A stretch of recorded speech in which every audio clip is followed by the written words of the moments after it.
औज़ुबिल्लाहिमिनश्शैतानिर्रजीम बिस्मिल्लाहिर्रहमानिर्रहीम। अस्सलाम वालेकुम व्यूअर्स, मैं हूं आपका होस्ट मोहम्मद शहबाज और आप देख रहे हैं प्राउड एज ए नर्स। ये एक ऐसा प्लेटफॉर्म है जिसमें पाकिस्तान और दुनिया भर के nursing professionals leadership role model के एक्सपीरियंस, कहानियाँ, तजर्बात और उनकी सोच को हम रिकॉर्ड करते हैं ताकि आने वाली नस्लें इनसे सबक सीख सकें। और ये हमारे वो हीरोज़ हैं जो वाकई अपने पेशे को बड़े ही फ़ख्र से निभा रहे हैं। और इसका आगाज़ हम कुछ यूँ करते हैं, ना पूछो मेरे सफ़र की दास्तां ऐ दोस्तों, ना पूछो मेरे सफ़र की दास्तां ऐ दोस्तों, हर कदम पर नर्सिंग ने दिया हौसला नया, कभी रातों की थकन, कभी मरीजों की दवा, यही है ज़िंदगी और यही है फ़ख्र वफा। व्यूअर्स, हम आपको बताते चलें, हम आज के इंटरव्यू आगाज़ करेंगे। आज के हमारे मेहमान हैं एक इंतहाई सीनियर तजर्बाकार पी टेक्नीशियन हैं जनाब मुज़म्मल सैनाराई साहब, जो इस वक्त हैदराबाद उस्मानिया हॉस्पिटल में as a senior P technician and RIMS hospital में एज ए नर्सिंग सुपरवाइजर के फ़राइज़ पे अपनी खिदमत सरंजाम दे रहे हैं। तो हम इनके बेहद मशकूर हैं। प्राउड एज ए नर्स पर हम जनाब मुज़म्मल सैनाराई साहब को हम खुशामदीद कहते हैं और उनका हम बेहद मशकूर हैं कि जिन्होंने हमें अपना कीमती वक्त दिया। तो आइए चलते हैं जनाब मुज़म्मल साहब की तरफ और इनसे सुनते हैं इनकी कहानी, इनकी ज़बानी। अस्सलाम सर। वालेकुम अस्सलाम। सर, आप हमें ये बताएं कि अपना जो नर्सिंग का सफ़र था, जो पी टी का सफ़र, आपने कहाँ से शुरू किया? शहबाज भाई, सबसे पहले आपका बहुत बहुत शुक्रिया आपका इनवाइट करने के लिए। Thank you so much. और बहुत अच्छा आपका एक इनिशिएटिव है ये जो आपने स्टार्ट किया है नर्सिंग के लिए, बहुत ज़बरदस्त है कि हमारी नर्सिंग को भी जो है प्रमोट किया जाए, क्योंकि नर्सिंग को जिस तरह का एक प्रोफेशनल है उस तरह का प्रमोट किया नहीं जा रहा था। एक आपकी तरफ से एक अच्छा इनिशिएटिव है और मैं उम्मीद करता हूँ कि ये सक्सेसफुल रहे और आगे कंटिन्यू रहे। मेरा नाम मुज़म्मिल सैनाराई है, मैं पीयूष टेक्नीशियन हूँ। मैं तकरीबन 2008 से इस फील्ड के अंदर हूँ। अराउंड तक 17 से 18 साल हो चुके हैं इस फील्ड के अंदर। बाकी मल्टीपल हॉस्पिटल से होते हुए अभी करंटली जो है मैं हैदराबाद ट्रस्ट उस्मानिया हॉस्पिटल में ऐसा सीनियर एनएचओ टेक्नीशियन तकरीबन लास्ट 10 ईयर से मैं कंटिन्यू कर रहा हूँ। और इसके अलावा मैं रिम्स हॉस्पिटल का हिस्सा हूँ जहाँ पे नर्सिंग सुपरवाइज़र, वहाँ पे भी तकरीबन 10 साल हो गए मुझे। और लास्ट 5 ईयर से मैं पार्ट ऑफ द मैनेजमेंट जो है वो कंटिन्यू कर रहा हूँ। ज़बरदस्त। तो जमल साहब, मैं आपका बड़ा शुक्रगुज़ार हूँ कि आपने मुझे टाइम दिया और माशाल्लाह आपने ज़बरदस्त वर्ड से आपने आगाज़ किया। हम अपने अगले क्वेश्चन से चलते हैं। और आपका 17 साल का as a senior P technician आपने काम किया और वाकई मैं भी पार्ट रहा हूँ उस्मानिया हॉस्पिटल का। ये माशाल्लाह इनकी स्किल बहुत ही ज़बरदस्त है और बड़े ही हार्ड वर्क के हमारे नर्सिंग स्टूडेंट भी हैं और अभी भी इनकी नर्सिंग का सफ़र भी जारी है। और हम अब उनसे पूछेंगे कि 17 साल के पीरियड में कुछ ज़िंदगी का यादगार लम्हा जो हमारे व्यूवर और नर्सिंग से प्यार करने वाले लोगों के साथ शेयर करना चाहेंगे। देखें शहबाज भाई, ये तो अगर 17-18 साल का देखा जाए तो ऐसे तो हज़ारों लम्हात हैं।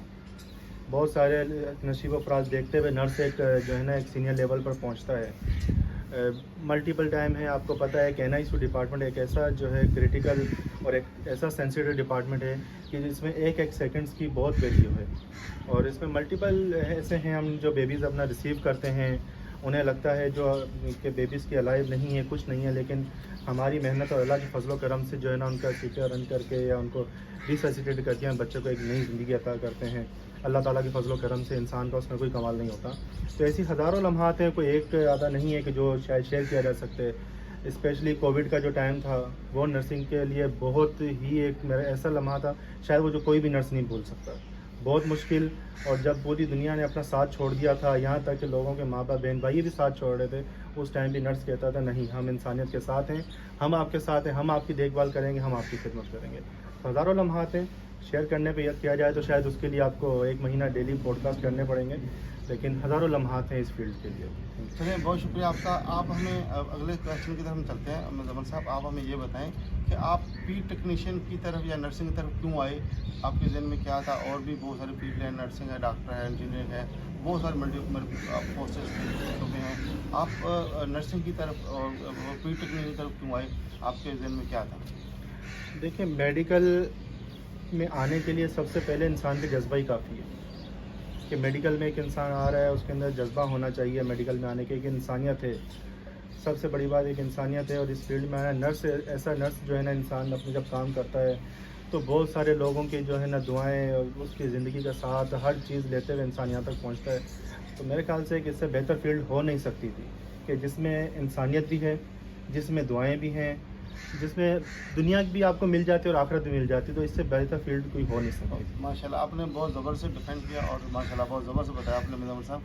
हम अगले क्वेश्चन की तरफ चलते हैं। आप हमें ये बताएं کہ جو لوگ نرسنگ فیلڈ میں آنا چاہتے ہیں اور ان کے لیے آپ یہ بتائیں کہ نرسنگ میں ان کو آنا چاہیے، اور آپ یہ بتائیں کہ نرسنگ میں کیا کیا اپارچونیٹی ہیں. یہ سارے 2 سوال ہیں میرے، آپ دونوں پلیز روشن کر دیں آپ. اچھا شہباز بھائی، بالکل اس فیلڈ میں آنا چاہیے اور نرسنگ کی طرف آنا چاہیے، لیکن اس کے لیے سب سے پہلے نرسنگ اسٹاف سے یا جو بھی اس فیلڈ میں آنا چاہتے ہیں، میری ان سے ریکویسٹ ہے کہ سب سے پہلے ایجوکیشن کو اپنائیں.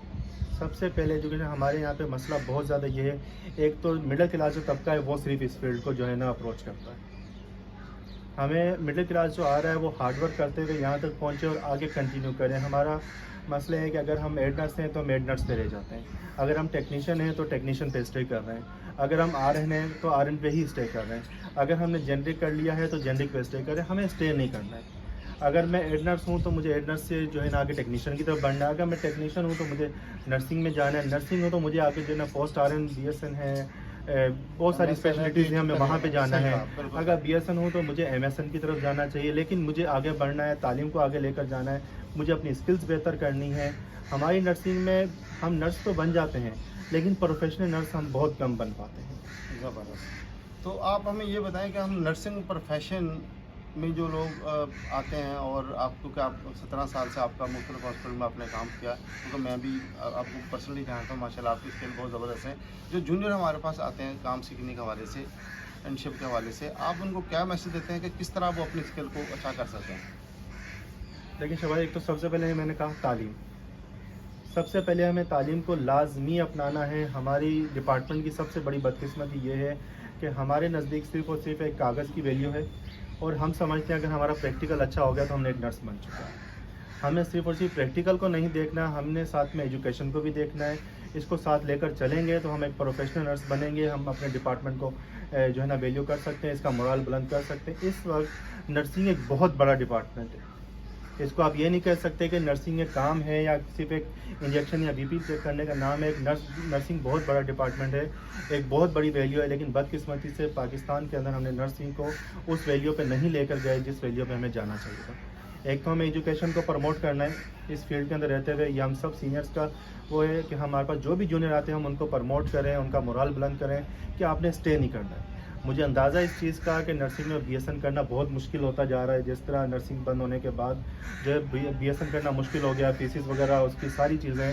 اور میں نے پہلے کہا کہ اس میں مڈل کلاس جو ہے وہ بہت زیادہ، تو وہ اس میں 70-80% وہ لوگ ہیں جو فیس کی وجہ سے ہی بیک اپ کر جاتے ہیں. تو میں ان سے ایک ریکویسٹ کروں گا کہ ہارڈ ورک کریں، ڈبل شفٹ کرنی پڑی کریں، لیکن ایجوکیشن کو اپنی پارلام کا وہ کریں اور اس کو لازمی کنٹینیو کریں تاکہ ہم اس کے ساتھ آگے بڑھ سکیں، ہم اپنے نرسنگ کا مورال اپنا بلند کر سکیں. اسی طرح باقی میں نرسنگ جو ہمارے سینئر اسٹاف بھی ہے، میری ان سے بھی ریکویسٹ ہے کہ جو جن ہاسپٹلس میں ہیں وہاں پہ وہ نرسنگ ڈپارٹمنٹ کو پروموٹ کریں، نرسنگ ڈپارٹمنٹ کی ویلیو کو اجاگر کریں. چاہے وہ ہاسپٹل مالکان ہیں، چاہے وہ پیشنٹس ہیں، چاہے وہ کنسلٹنٹس ہیں، یا جہاں بھی ہے نرسنگ ڈپارٹمنٹ کو رسپیکٹ دلوائیں، نرسنگ ڈپارٹمنٹ کا مورال بلند کریں. مجھے لگتا ہے کہ نرسنگ ڈپارٹمنٹ کی جو رسپیکٹ ہے وہ ہمیں جو ملنی چاہیے وہ نہیں مل پا رہی ہے. جی ویورز، آج کے ہمارے جو مہمان تھے جناب مزمل ثنا رائی صاحب، ایک انتہائی سینئر اور تجربہ نرسنگ فیس کے ساتھ ساتھ فیلڈ ٹیکنیشین بھی تھی. اور مجھے امید ہے کہ آج کی جو ہماری انفارمیشن تھی آپ کو پسند آئے گی. پراؤڈ ایز اے نرس کا آپ سے وعدہ ہے، ہر ایک نئے دن ایک نئے ہیرو سے ہم آپ کو ملاقات کراتے ہیں، اور آج کے ہمارے مہمان سے ملاقات آپ کی ہوگی. میں ان کا بےحد مشکور ہوں کہ انہوں نے مجھے اپنا قیمتی وقت دیا. مجھے پتا کراچی میں رہتے ہوئے کسی کے لیے ٹائم نکالنا بہت مشکل ہے، لیکن ایک میں اپنے سینئر اور جونیئر کو سے ریکویسٹ کروں گا، اور ہم بار بار ان کو ریمائنڈر دیتے رہیں گے کہ وہ ہمارے چینل کو جوائن کریں، لائک کریں، سبسکرائب کریں اور ہماری ٹیم کا حصہ بنیں. اور جنہوں نے ہمیں لائک کیا اور سبسکرائب کیا ہے اور ہمارے ساتھ ہماری آواز کا حصہ بنے، ہم ان کا بےحد مشکور ہیں. اور جنہوں نے ہمیں ابھی تک جوائن نہیں کیا، ہم ان سے ریکویسٹ کریں گے کہ وہ ہمارے چینل کو لائک سبسکرائب کریں اور ہماری آواز کا، میری نہیں ایک نرس کے، ایک ہیلتھ کیئر پرووائڈر کی، ایک as a health care profession کی آواز کا حصہ بنیں. تو اس سے انہی الفاظ کے ساتھ ہم اپنے انٹرو کا اختتام کریں گے. اور اگین میں مزمل صاحب کا بہت شکر گزار ہوں کہ انہوں نے مجھے اپنا ٹائم دیا. سر بہت شکریہ آپ کا. Thank you so much. Thank you sir. Thank you sir.